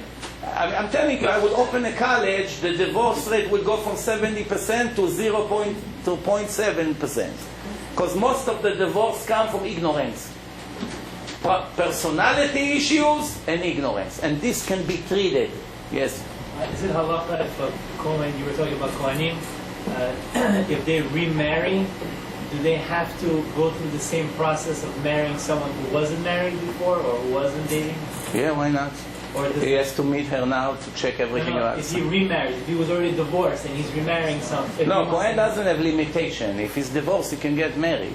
But he cannot marry the divorced woman. That's what I'm saying. Can he marry a divorced woman? No, absolutely. Even if he divorced his wife, and a minute later he changed his mind. Let's say he gave her the get, and she went to say, okay, goodbye, it was nice meeting you. And she walked through the door, he said, okay, I changed my mind. Give me the get, let me repeat. He cannot return. Not the same wife, but someone who wasn't divorced. If he can, come on. If he cannot take his own wife back, it's needless to say somebody else. Needless to say. His own wife, just over a minute ago. Yalla, come back, let's read the divorce is divorce, finished. More questions? Now it's your opportunity. Later you regret you didn't ask. When you're dating, how much do you have to tell your other person? How much of the truth do you have to tell your other person? Okay, datings. And datings, I know there's a lot of singles here. Dating, in the first month, it's all a show. Don't be impressed by your handsome guy that opened the door for you and bring your parents beautiful roses. And call you 15 times a week to say, wow, I can't wait until we finally make l'chaim. All this beautiful, ideal, romantic situation, 6 months later in the court, become a World War III. So don't be, and I always tell my students, I told them in the first few days, what you see, it's not what you get. Same thing I tell the girls today. What you see, it's not what you get. The angry wolf become a little mice when it comes to the dating. Later, you're going to find who you really married. So the idea first to investigate very carefully who you're going to date. Don't count on the shadchan. Shadchan in Hebrew, abbreviation, sheker, dover, kesef notel. Sheker, dover, lies, tell, money, take. Not all. Some shadchanim are righteous, they do it for the mitzvah. The other ones, they only want to just count the cash. So, you got to investigate very carefully. Not everything you have to tell. If you go and you know you have something, some of the things, there's a halachot about it. I'm not going to be able to teach you everything on one night, but some of the things you must tell. Some of the things you don't have to say. If they find out, fine. If they didn't find out, you're lucky. They have all the time to check about it. You know, you don't have to come and tell her I wasn't the best student in a class. If that's the impression she got, that you were a very big chacham in yeshiva because somebody told her that, okay, Baruch Hashem, that's what you think, that's what you think. Because she shouldn't leave you because you're not number 1. If you're number 10, it's also fine, as long as you have good midot. But sicknesses, certain sicknesses you cannot hide. For instance, bipolar, manic depression. People look completely normal, you don't see anything. 2 months after the marriage, hospital, police, handcuffs, shots, 3 weeks in a mental institution. If somebody makes a shidduch to somebody like this and hide that fact, he's a murderer. He will be guilty of murder in Shamayim. If you make a shidduch to someone that you know has a record of being hospitalized and losing control and driving the car like a crazy and hit people on the street and do all kinds of things, not because he's a bad person. He has problems with the chemical in his brain. It's not controlling it. Doesn't his wife has the right to know that she's subject to this kind of life? You know, that's called lo ta'amod al dam recha. But what about him? He'll never get married. What about her? Her blood is not red. His blood is not Jewish. Some of the things is lashon hara that you must say. Lashon hara, it's not always not allowed. Sometimes it's a mitzvah. If somebody comes and asks you, I want to marry this guy, and you know this guy is the biggest thief in Queens, proven, steal, forged credit card, was arrested a few times, but I don't know it yet. You must say, what? He's a very big thief. Go and check. If you don't say, you're guilty. Because later on, when this person will suffer with kids at home all their life, you could have prevented it. Yes? You just told us that your person who you're getting married, it's your mirror, whatever you deserve. So basically, But you don't know it before the marriage. But it's not in your hands. Before the... No. You confuse what I said. I said the first time in the beginning of the creation when the souls were new, Hashem announced which soul connects to what soul. Second zivug, second role, when we came in another body, the Ari says, it's called zivug sheni, it's already depend on who you are. If you are in level Z, you get level Z. If you level L, you get level L. It's 100% according to what you do. So you gotta be very, very careful. If you elevate yourself before the marriage, your wife will be in a higher level. If you lower yourself before the marriage, you're gonna get somebody in a low level. Yes. So once you get to the marriage, you still grow up on yourself. That reflects. Yes. In the marriage, a person is obligated always to improve. If you're not perfect in the time, you have to remember, no one is an angel. Not every little thing you make a big deal in shidduchim. Sometimes girls calling to complain to me about something that they saw about the guy. For instance, the guy told a story about himself that the rabbi liked him in yeshiva and he gave him a compliment. So she's afraid that he's a proud person. You have to be clever. He's trying to impress you because he likes you. After he'll marry you, believe me, he won't tell story. But if it's every minute, then it's a sickness. Once in a while, a person likes to show I'm something. Take me, I'm good. My rabbi likes me because I'm smart. Not because I'm trying to impress you, because I really want to marry you. What's wrong about it? Not everything is a sickness. Plus, if you have doubts, you have to have a Rav to ask him, to get his opinion, to meet with him, to see what's going on. Plus, after you get married, a couple that doesn't have a third party, a rabbi that is a mediator between them, they are subject to a lot of problems. To prevent problems, you have to make a rule. When you and I have a disagreement, we call up the rabbi. Rabbi, I want to go to here and she wants to go there. I want to buy this car, she wants to buy this car. What are you saying? Whatever he say, we both agree, no more arguments. That will solve a lot of problems because there's no ego involved. You know, one couple went to the rabbi, they debating which car to buy. The wife wants to buy a very fancy car because her husband is making a lot of money, and the husband is afraid of ayin hara. You know? So he said to the rabbi, what's the point? Until now I drove a garbage car, nobody pays attention to us. I'm going to drive this car that she wants, it brings bad luck. So the rabbi asked him, did you finish the Shas, the Talmud? Did you finish the whole Gemara? He said, no. So did you finish one Masechet? He said, no. So can I test you on one chapter, one perek, in the whole Talmud? He said, no. Can I test you on one page in the Gemara? He said, no. The rabbi said, you can buy any car you want. Nobody will be jealous with you. Go ahead. You got the point. He doesn't know two words in Torah. He's worried what the people are going to say. I have a car, not have a car. His level is 0 in Shamayim. He's worried about the car. Worry about your life, who you are. Don't know two words of Torah. Yes. Well, I answer your question? Nah. No. Last question for tonight. Personal. Yeah. Based on your knowledge, based on it seems like you learn, you know, God forbid. It's a lot of guys who's younger than you, and who basically doesn't even start their lives, but they try to get married. If you, God forbid, if you're in a situation to get married, you think it's going to be easier for you to get married, to find the real shidduch? Today? Anything today, based on how it was 20 years ago. No, it would be much more difficult today The people today You know basically inside and out. If any person, any woman goes right in front of you, you know everything about her. Today the people became very materialistic. The society is very rotten and sick. Because almost every girl you're going to meet, first thing she asks, what do you do? How much you have in your bank account? If she doesn't ask, her father asks. And sometimes the guy is also like this. He wants to marry her only if she's rich. Now it's not only the girls want the guy if he is stable financially. The guys sometimes also make conditions. Like by the religious world in Israel, everyone who knows Torah, minimum he wants an apartment. He wants an apartment close to the yeshiva, and he wants her parents to pay him 7 years a salary. You understand what's going on?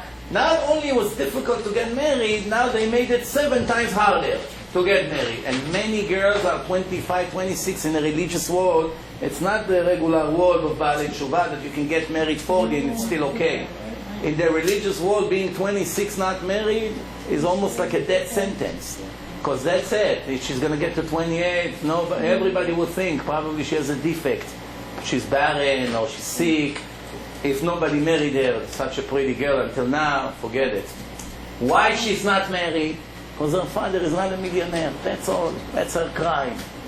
So today it's very difficult.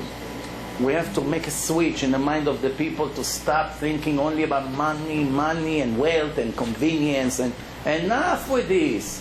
We are not dogs that came to enjoy the water here and move our tails here. We're going to be here for a certain period of time. It's important to have a living. I'm not saying no.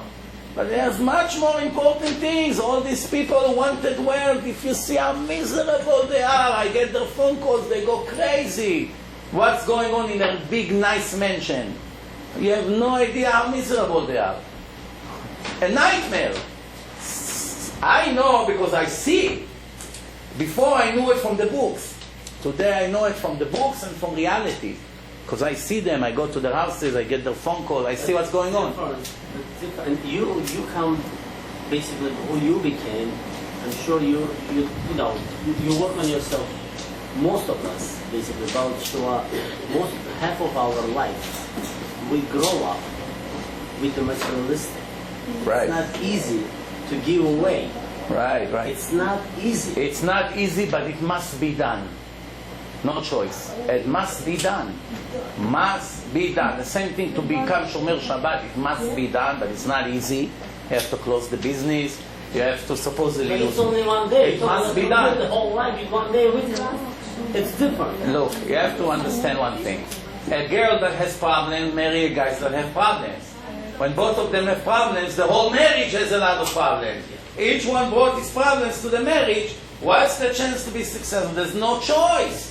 They must correct themselves. You want to have a healthy life. It's not enough to be beautiful and move your hair in a date and go to the bathroom every 10 minutes to put your lipstick. That's not enough. One day you have to be a mother, you have to be a modest, righteous woman, you have to cook, you have to make chasadim, you have to have guests coming. There's a lot of things to do. Okay, I think it's enough for today. I will tell you one last story that will take 30 seconds and I'll send you home. One guy came to the rabbi and said, Rabbi, they offered me a shidduch, this girl from that town. What do you think? So the rabbi told him, go on the train to that town. When you get off the train, come out to the street. The first person you see on the street, you ask him, what do you think about the family and the girl that you've been offered? If he tells you good things about them, marry her right away. If he tells you bad things about them, get back to the train and come back. Don't even date her. So he said, Rabbi, you have Ruach HaKodesh, you see things? So don't ask questions. You ask me, that's what you do. He trusts his Rab. He rode the train, he got there. He came out of the train, he see one guy walking with his briefcase. Excuse me, can I ask you a question? You know that family? Oh, yeah, sure. And you know that girl? Yeah, sure. What do you think? They offered her to me as a shidduch. Should I go ahead with that or not? Wow, what a great girl, what a great family. Psh, the best. So I should marry her? Yeah. Good luck, mazal tov. He go and get married. A week after the marriage, he sees everybody on the street looks at him. Then he comes to someone, he says, tell me, what are you whispering behind my back over there? and said, we feel horrible for you. I said, what? From all this town, you married the worst girl from the worst family? He said, what? The worst girl? He doesn't even know his wife. They just got married. So why the worst girl? So, her father is the biggest crook. It's all over the news here. He hit this one and hit one and stole from this one. And everybody hates them. Nobody wants to talk to them. The poor guy, his world is collapsed. Runs quickly to the Rav back. He goes to the Rabbi. He's all angry. He breaks inside. Rabbi, you could have saved me from this nightmare. Why you didn't tell me that something that everybody knows? So the Rabbi told him, every Jew is entitled to get a chance to get married, even if he's wicked. Not only the righteous are getting married. We saw in history that wicked people also deserve to get married. Hashem has plans for them. I know that in that town, everybody hates that family besides one man.